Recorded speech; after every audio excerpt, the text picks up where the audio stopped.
Going on, my trainer club? We are getting ready, prepped to go for the shiny Entei raids coming on Sunday. So do you know exactly what you need to do? Do you know exactly how many passes you need to do? And do you know all the tips that are going to help you max out on shiny Entei raids? So I'm going to help you prep with that. So welcome to the trainer club. Here we go.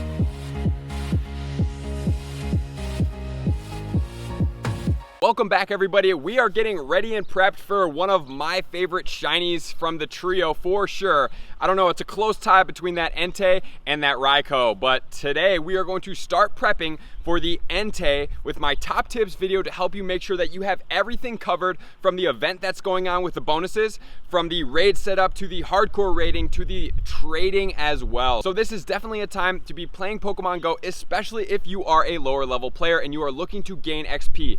Sunday for 3 hours is going to be your best friend. So if you know anybody that's a lower level player, make sure to share this video with them. And then also drop in the comments and let me know how many raids are you planning to do for the Entei day. Is it going to be more or less than your Raikou day? So let's do this. Top tips coming at you hot right now. Let's go. All right, everyone, we have the potential shiny Entei coming to raids this Sunday, July 14th from 4 to 7 p.m. wherever you are local time. So it doesn't matter what region you're in, it is going to be 4 to 7 for you, and it is going to be a fire legendary. It's definitely one of the top fire legendaries, which we will check out on another video, but make sure to get out there and maximize because we can also get the shiny, which is a 100% catch rate.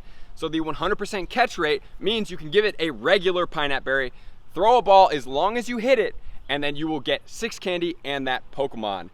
But for all the other ones, they are not 100% catch rates, so you definitely want to use the golden raspberries for those Pokemon that are good for you. So for my tips, we are going to start with 2 tips that are going to be helping you get prepped, helping you get ready, have everything ready to maximize this event. 2 tips that are going to be in the middle, and then we are going to do a tip at the end that is going to round the event out and make sure that you have maximized every single part of this shiny Entei raids. So number 1, our tips are definitely you have to clear out your bag. You have to be ready for everything that is going to be coming at you. So number 1, you need enough Pokemon space to be able to catch only the Enteis. And if you are using like a gacha or a plus, you need to be able to have enough space to get the Pokemon in the background because you're raiding. So it will be catching Pokemon in the background while you are either walking or driving. So let's say you're doing this 3 hours, maybe you're doing 20 raids, let's say. You need the 20 spots for the potential Enteis, and you're doing it for 3 hours, and if it's a relatively populated area, you have a potential to collect probably 200 Pokemon in the background or somewhere around there. So you need to make sure that you don't have your bag fill up in the background, and then you go to get into an Entei raid and you've already walked to the next raid, and boom, you get lagged out. Then what happens? You have to go back to that raid, you have to then catch that Pokemon, then you have to walk to the other raid. So just be proactive, have your bag space cleared out. I suggest having 200 spots, and that is where you're going to maximize for the Pokemon. As far as the balls, you definitely need Pokeballs if you're going to use this strategy, because Pokeballs, the red ones, are the only ones that you can use for your gacha. Also, the other thing I would suggest doing is to have your bag filled up with the raid passes. You do not want to be buying raid passes in the middle of this, because when you do a lot of raids back to back to back, your bag can get all the way full. It can go over 2,000. However, let's say your bag was like 100 spaces over 2,000. Do you really want to be thinking, ooh, what do I want to delete right now? Like, you know, if you're not really prepped to delete all that stuff, if you ran out of raid passes, it's going to slow you down. You may miss a lobby. If your group is not really like super coordinated, or you're going with random people, you don't know all of them, you could miss that lobby trying to delete all your stuff. I've seen it happen when we're doing hectic raid days. So what you want to do is you want to have all your passes bought. This is going to be the next thing that we're going to cover, is going to be the event box. So right now the Ultra Box does have the 1-for-1 raid passes. So you want to have all your raid passes bought beforehand. However, what I would suggest doing is it doesn't have to be right now, because maybe they're going to put out a box that's going to have a better deal for raid passes since we're doing a 3-hour raid event. Right now it's just about 100 coins for 1 raid passes, and you get a ton of sweet bonuses. That's awesome, right? You definitely need 3 lucky eggs. If you don't have the lucky eggs, you're gonna have to have 3 lucky eggs, because the eggs right now are doing 1 hour. We're gonna cover that in a second on my tip number 3. But we absolutely need to have all of our passes bought, and then just a little bit more, because we will get 5 free raid passes. So let's say we're doing 20 raids, we get 5, we need 15. I would always add on 2 to 3 extra just in case your group is able to do a couple more raids. Because, like I said, you have 2,100, 22, 2,300 items from all of the rewards that you're getting with revives, with max potions, with hyper potions, with everything like that. You don't want to be in there trying to delete the stuff. Not a good idea, doesn't work well. That's why I'm saying wait till 1 hour before the event. The box will be live. If the box does come live, I will definitely make a video for you guys that it will be a better deal for the raid passes. But if it doesn't, use the Ultra Box, get a couple of those. That is going to be your best case scenario for that. On to tip number 2, we need to make sure that we have all of our parties prepped. We need to have everything ready to go. You want to have 2 parties, you need to check out my raid counter guide, because not only do you want to have the 100% IV, which level 20 is going to be 1984, he gets boosted in sunny weather, or as somebody in my comment said, clear weather, which is only at night. So sunny during the day, clear at night, both the exact same conditions. Then you want to know what the 25 100% IV, 2480, and you want to have your party set up. You don't want to be in there going with the auto selector. What I suggest, because he does have an offset move, which is going to be Iron Head, which is going to deal some of the Pokemon irrelevant. Rock Pokemon are weak to steel moves. So you need to have these parties set up. You need to have 2 parties set up. Number 1, that's going to be the most universal party. Number 2, that is going to be your second party, or the party that you're going to back out with and go back in with if you want to deal a little bit more damage. If you know after you see his first attack, you then know he doesn't, okay, he's only got fire moves, it doesn't have the steel move, I'm going to back out, then I'm going to go in with my higher DPS party. That's why you need my raid guard to help you guys set those up, right? I'll just give you a hint. The top 2 are going to be Rampardos and the Kyogre. However, Rampardos in these scenarios that I just talked about will be taking double damage because he is going to be weak to the Iron Head move. So you have to know about that. And then on to my tip number 3, we are getting to the raids. So when the actual raids are happening, we are going to definitely want to use timers to set us up for lucky eggs, because right now we are in Candela's XP boosted event, which means we are getting 1 hour lucky eggs. So we only need 3 eggs for this entire time. We are also getting double raid XP, so we are starting at 20,000 and then we are going to 40,000. So if you were to do 10 raids on a lucky egg, that's 400,000 XP, and that's not going to take into account, which is going to be part of this tip, is going to be to open friend gifts. You should be stacking, if you've been following my videos, all the time you want to stack these friend bonuses for when you have an XP event or when everything's going on, when you're already going to be using lucky eggs, or unless you just want to time them separately. But now I have like 10 great friends that I'm going to hit. I have some ultra friends and I have some best friends that we're all going to pop this.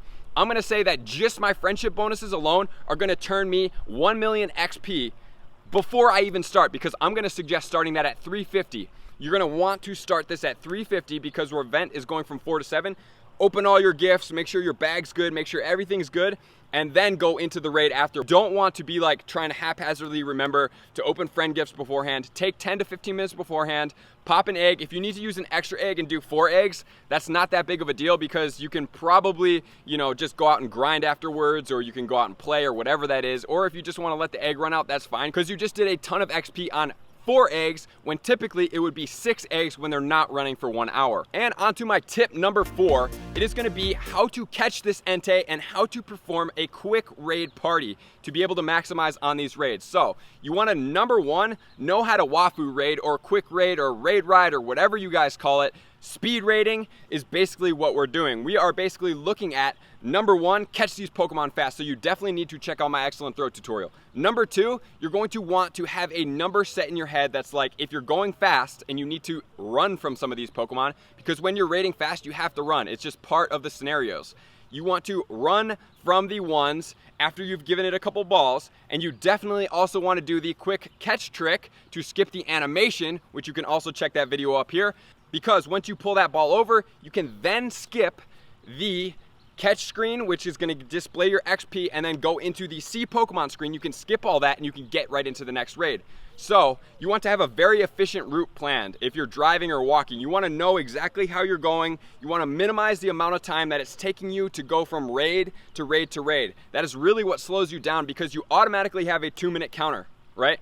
What you could do is have somebody that's like a lead raider. If somebody's like, I just want to do 10 out of the 20, right? And you have 2 people that are like, I just want to do 10 raids, right? I only have 5 raid passes. I got the 5 free ones. You could have that one person be ahead, start the raid lobby. As you guys are walking up, finishing the raid, everybody that sees a good one can then sit out to catch it if they want to, or if they don't care, they can then run from it, or they can throw a couple balls using the skip animation catch trick, and then they can jump into the lobby. So that's one way to kind of speed this up. It's really just how do I exponentially speed up the raid timer lobby, because you know you have 120 seconds. That is the biggest crux to getting you to the next raids in a timely fashion. So that's one strategy I would use. So maximizing on your bonuses and your items.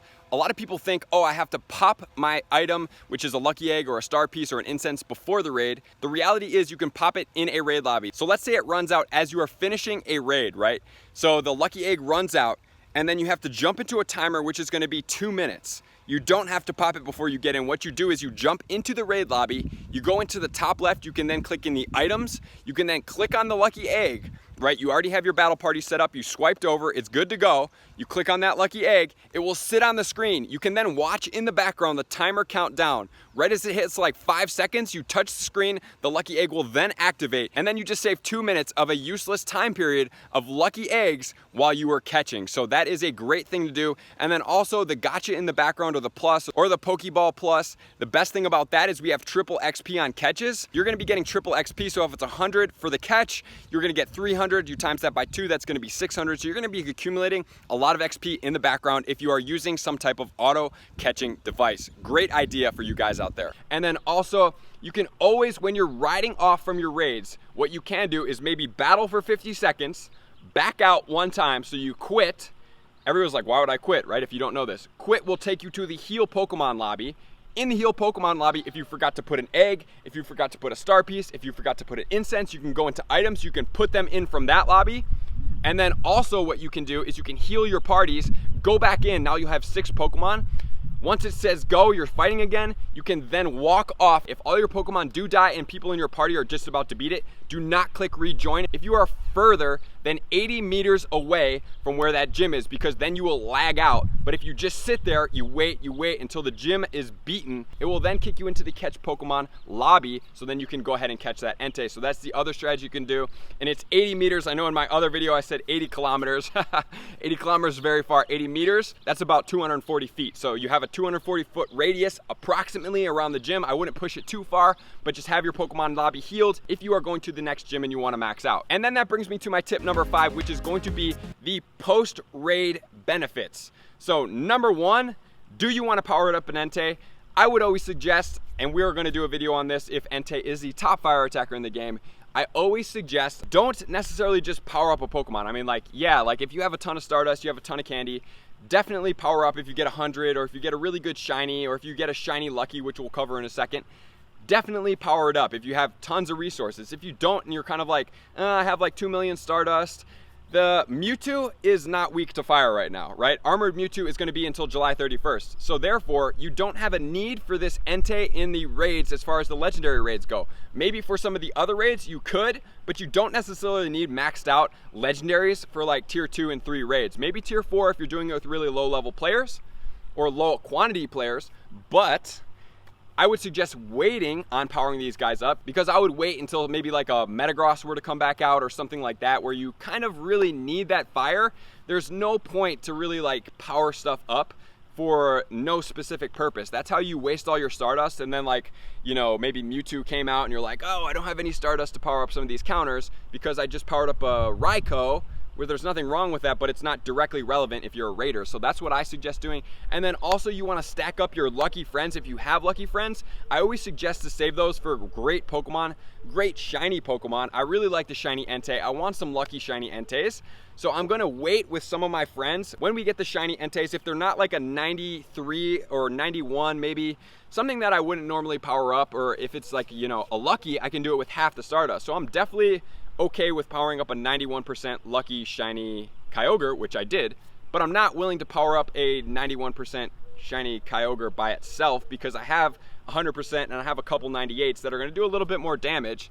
So I would rather just have a lucky shiny, and then I can power that up with half the amount of Stardust, which is a good deal to me, because 120,000 Stardust compared to 240, 250,000 Stardust is a much better option. So that is how you do it. And then you want to save some of these guys to trade, right? You can always trade these guys if you need more candy. Trade the Mewtwo's if you need candy too.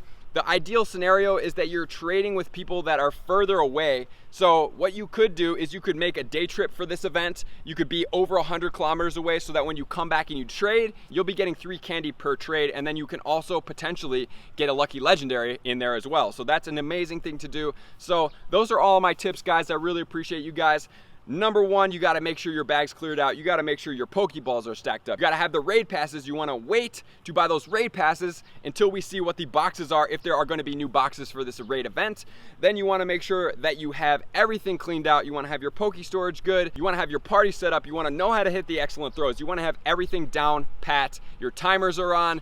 Everything's good to go because you're gonna maximize on this Entei. You're gonna get some sweet shinies, and I know you have some lucky friends. You're gonna trade those for those shiny lucky Enteis too. So I appreciate you guys. Thank you for supporting me. Make sure to share this video for anybody that needs some tips, some reminders, right? It's all about the reminders because there's a lot of things that go on with these events behind the scenes that we may not know or that we may forget about, like something like this XP event that maybe you forgot was going on, or the 1 hour lucky eggs, or popping your friendship bonuses before the event starts so you don't have to scramble during Entei raids to do it, or you don't have your counterparty set up. That's why you share this video with those people. And I appreciate all my Patreon supporters, everybody that likes, subscribes, comments on all my videos. I try my best to read all your comments and give you a comment back. So I will see you guys out on the next video. Peace. I just wanted to take a moment and sincerely thank every single person that decided to take their subscription and their support to me to the next level as a small channel, and really trying to grow and hit new levels and be able to travel and really meet up with a lot of my fans and the communities around the world and the US especially.